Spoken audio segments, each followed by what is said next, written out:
Hello friends, welcome to Coco and Dodo channel. आज का thumbnail देख के आप समझ ही गए होंगे कि हमारा टॉपिक क्या होने वाला है। जी हाँ, पैरेट आई इन्फेक्शन।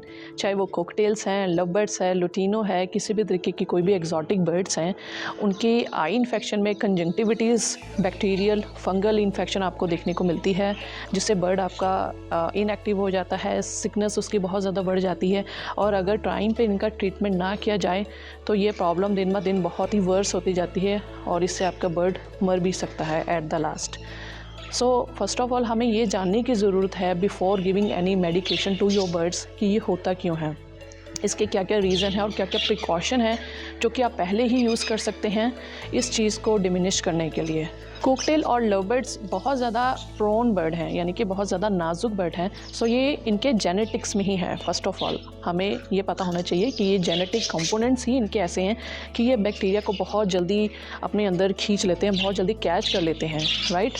और इनको जो पैरासिटिक कंजंक्टिविटीज़ होती हैं वो नीमाटोड से होती हैं और ट्रीमाटोड से होती हैं, यानी कि जो प्लांट बेस्ड जो पैरासाइट्स होते हैं ना, वो इनको बहुत जल्दी कैच कर जाते हैं आई की लिड्स पर या इंटरनल आइज़ पर। सो वो आपको पता भी नहीं लगेगा। और दूसरा इन्वायरमेंटल अगर हाइजेनिक पुअर है इनकी, तो कोई भी मान लो कि डस्ट आ गई और जो वो सीड्स खाते हैं अगर वो ज़्यादा क्लीन नहीं है तो उससे भी ये इफ़ेक्ट हो सकते हैं। बैक्टीरिया इनके अंदर अटैक करेगा जो कि फंगल के रूप में बन के इनकी आइज़ पर होता है और जो कि पॉक्स के रूप में भी आ जाता है, यानी कि आप कह सकते हो कि आइज़ पे पॉक्स बन गया, कंजंक्टिविटीज़ हो गई हैं और स्वोलन आइज़ है, रेडनेस है और आइज़ डिस्चार्ज हो रहा है। सो इस तरीके की जो सिम्टम्स हैं वो आपको देखने को मिल जाएंगे और बर्ड आपकी इनएक्टिव रहेगी। तो इस केस में आप क्या कर सकते हैं कि फर्स्ट ऑफ ऑल आपको अपने बर्ड को मॉनिटर करना है। The very first day, second day आपको पता होना चाहिए कि हाँ मेरी बर्ड के आँख थोड़ी सी मुझे लूज़ लग रही है, तो उसी टाइम आपको इमीडिएट इफेक्ट के साथ ट्रीटमेंट लेना पड़ेगा। अगर आप जितना देर करते जाओगे उतना इनको रिकवर करना बहुत ज़्यादा मुश्किल हो जाएगा। और अगर ट्रीटमेंट सही से नहीं लिया गया तो दिन ब दिन ये ब्लाइंड भी हो सकते हैं, ये ट्रॉमा का शिकार भी हो सकते हैं और बैक्टीरियल इन्फेक्शन ज़्यादा बढ़ने के कारण इनकी डेथ भी हो सकती है। फ्रेंड्स, ये क्यों होता है? बहुत से लोगों से मैंने ये जाना है कि वो अपने बर्ड्स को सिर्फ मिक्स सीड्स डाइट देते हैं। ऐसी गलती आप प्लीज़ बिल्कुल भी मत कीजिएगा।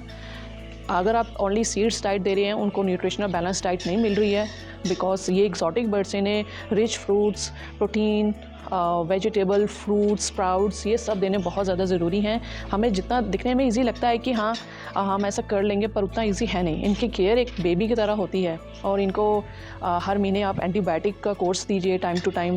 विटामिन ए की डेफिशिएंसी नहीं होनी चाहिए, केज क्लीन होना चाहिए।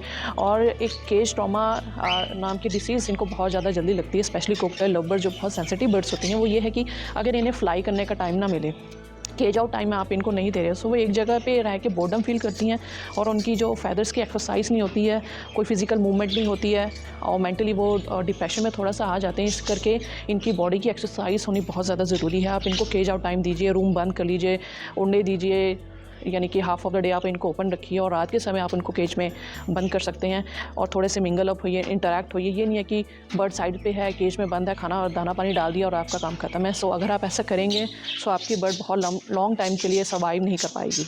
और बरसातों के दिनों में, मॉइस्चर के दिनों में, सीलन के दिनों में इनको बहुत ज़्यादा प्रोटेक्ट करना पड़ता है। इन्हें ड्राई एरिया में रखना पड़ता है, ड्राई फूड देना पड़ता है, धूप में सिखा के देना पड़ता है और मेक श्योर कि इनका पानी क्लीन हो। पानी से बहुत ज़्यादा बैक्टीरिया बर्ड को कैच कर लेता है। पानी दिन में 2 बार आप चेंज करिए। और जैसे ही आप बर्ड घर पे लेके आते हैं, यानी कि यंग बर्ड्स होते हैं, कोई भी एक्जॉटिक बर्ड्स, उनकी केज में आप कैल्शियम खाने के लिए ज़रूर रखिए, लाइक, और सॉल्ट ब्लॉक रखिए। जो कोकटेल्स होते हैं, लव बर्ड्स होते हैं, ये वेरी प्रॉन बर्ड्स होते हैं, इनको सॉल्ट, रॉक सॉल्ट कहते हैं ना जिन्हें हम, तो उसमें सोडियम की मात्रा बहुत कम रहती है, वो इनको दे दीजिए। क्योंकि जैसे ही मेरा कोकटेल थोड़ा सा ढीला होना शुरू हुआ तो मैंने इमीडिएट उसके केज में सॉल्ट ब्लॉक रखा, तो वो एवरीडे से लीक कर रहा था। Then I came to know कि हाँ इसके अंदर सॉल्ट की कमी है। सो वो भी इनको अट्रैक्ट करती है, इनके अंदर एक एनर्जी लेस फील करती है और एक इरिटेशन पैदा करती है। तो ये 2 चीज़ें आप ज़रूर रखिए। इनको धूप सिखाइए, इनडायरेक्ट सनलाइट में रखिए, वो बहुत ज़्यादा ज़रूरी है, क्योंकि कैल्शियम इनको तभी एक्टिवेट होगा जब विटामिन D3 इनकी बॉडी के पास आउट होगा, राइट। और द मोस्ट इम्पॉर्टेंट वन, आप इन्हें एप्सम सॉल्ट की बात दीजिए। जी हाँ, जंगलों में जितने भी बर्ड्स हैं वो स्वस्थ क्यों हैं, उनको प्रॉपर धूप मिलती है, वो सॉल्ट बाथ लेते हैं, जो खारा पानी होता है उसमें नहाते हैं धोते हैं, तो उनकी ऑटोमेटिकली जितनी भी बॉडी के टॉक्सिन्स है वो रिमूव हो जाते हैं, कोई बैक्टीरिया रहता ही नहीं है। सो एप्सम सॉल्ट इनको थोड़ा सा रिलीफ देती है, इनके फैदर को अच्छा करती है और इनकी मेंटल फिजिकल सिचुएशन को भी मेंटेन करती है। तो एप्सम सॉल्ट की बात दीजिए, एंटीबायोटिक देना है और इनके आइस में आपको रेगुलरली 2 टाइम आई ड्रॉप्स डालने हैं। लगभग 1 हफ्ते तक आपको ऐसा करना है। जैसे आपको पता लग जाए कि हाँ मेरी बर्ड थोड़ी सी इफेक्टिव लग रही है, आपको मॉनिटर करना पड़ेगा।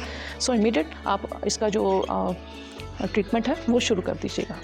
ट्रीटमेंट मैंने आपको अपने नेक्स्ट पार्ट में बताया हुआ। And friends, the last most important, bird को आप 3-3 महीने बाद डिवॉर्म करते जाइए। डिवॉर्म भी एक इसका कॉज है कि जो इनको इंटरनल इन्फेक्शन के रूप में इनके सामने आता है। और विटामिन ए रिच डाइट दीजिए। विटामिन ए रिच डाइट देनी बहुत ही ज़्यादा ज़रूरी है, मतलब भूल जाइए अब सब काम का। इनको जितना हो सके विटामिन ए रिच डाइट दीजिए, मल्टीविटामिन प्रोवाइड्स कीजिए। इनके जो इसेंशियल है सप्लीमेंट्स है वो इनको आपको देने ही पड़ेंगे। डाइट मैं लगभग अपने शॉर्ट्स में शेयर करती रहती हूँ, आप मेरे शॉर्ट्स पे विजिट कर सकते हो, वहाँ पे मैंने सभी तरीके की डाइट्स बताई है, वो आप इनके लिए इमीडिएट फैक्ट स्टार्ट कीजिए। सी फ्रेंड्स, ये वीडियो बिफोर ट्रीटमेंट का है, जब मेरी बर्ड मुझे थोड़ी सिक लग रही थी। इसकी राइट साइड आप देख सकते हैं कि ये थोड़ी सी इफ़ेक्टिव है, ये थोड़ी सी डल लग रही है, इनएक्टिव है और थोड़ा सा आँखों से डिस्चार्ज भी निकल रहा है इसके। इसलिए मैंने इसकी फर्स्ट स्टेज पर ही इसको ऑब्जर्व करके इसका ट्रीटमेंट शुरू कर दिया। फर्स्ट हम क्या करेंगे, सैलिन वाटर से आई वॉश करेंगे। उसके लिए आधे गिलास पानी में 1/3 सॉल्ट लेंगे और 1/3 स्पून ऑफ बेकिंग सोडा लेंगे। इसे अच्छे से मिक्स करके आप कॉटन बॉल लीजिए और उसे अच्छे से सोक करके आप उनकी दोनों आइज़ को वॉश कर दीजिए अच्छे से। ये रही वो मेडिसिन जो मैंने इनके ट्रीटमेंट के लिए यूज़ की है। सिप्टॉक्स का eye drop, Ciplox 500 antibiotic tablet और जेडिस पेंड्रोस्ट्रीन anti-inflammatory cream. How to give medicine, Ciplox drops 2 drops पर आई में 2 टाइम डालने हैं। Ciplox 500 tablet half tablet mix करनी है आपने 5 ml वाटर में और 2 ड्रॉप्स ही आपने अपने डायरेक्ट बर्ड को देना है। जेडिस पेंड्रोस्ट्रीन क्रीम को 1 ड्रॉप ही लगाना है कॉटन बॉल के ऊपर दोनों आइज पर 2 टाइम। इसके साथ साथ विटामिन ए रिच डाइट आपको बर्ड को डेली देनी है। आप यहाँ पे देख सकते हैं कौन कौन से फूड्स हैं जो विटामिन ए से रिच हैं। बर्ड की केज में हमेशा calcium blocks, rock salt blocks, chewable ties हमेशा होने चाहिए ताकि वो हर अपनी नीड्स को पूरा कर सकें। After treatment you can see my bird is fully active और उसकी आई पे कोई भी इन्फेक्शन भी नहीं रही है और वो अच्छे से खेल रही है, खा रही है और काफ़ी खुश है।